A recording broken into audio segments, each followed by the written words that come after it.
রান্না বান্না হয়ে গেছে? একদম ফুল কমপ্লিট, সব টেবিল সাজিয়ে দিয়েছেন। তো আজকে খুব টেস্টি মেনু আছে, একদম লোভনীয়। শীতকালের জন্য খুব পারফেক্ট। দেখো, প্রথমেই গরম গরম সাদা ভাত, সাথে আছে আলু পেঁয়াজ কলি ভাজা, সকালে দুটো বেগুন ভাজাও আছে, তার সাথে আছে পেঁয়াজের ডাল।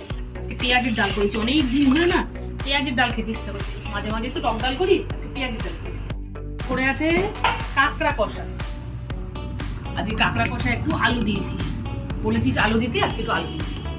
তারপরের আইটেম হাঁসের ডিমের কারি। শীতকাল মানে হাঁসের ডিম খাওয়ার একটা সময়, শীতকালে হাঁসের ডিমটা খেতে ভালোও লাগে। যেমন কারি করে একদম করেছি, যেভাবে বলেছিস ঠিক সেভাবেই করেছি। তারপরের আইটেম চিকেন কষা। দেখো, চিকেনটা একদম কষা করেছি। আজকে সব দুর্দান্ত ফাটাফাটি মেনু, কোনটা ছেড়ে কোনটা খাবে। কাঁকড়া কষা, চিকেন, ডিম সবকিছু। ডাল তো ভালোবাসো, ডালের সাথে ভাজাও আছে।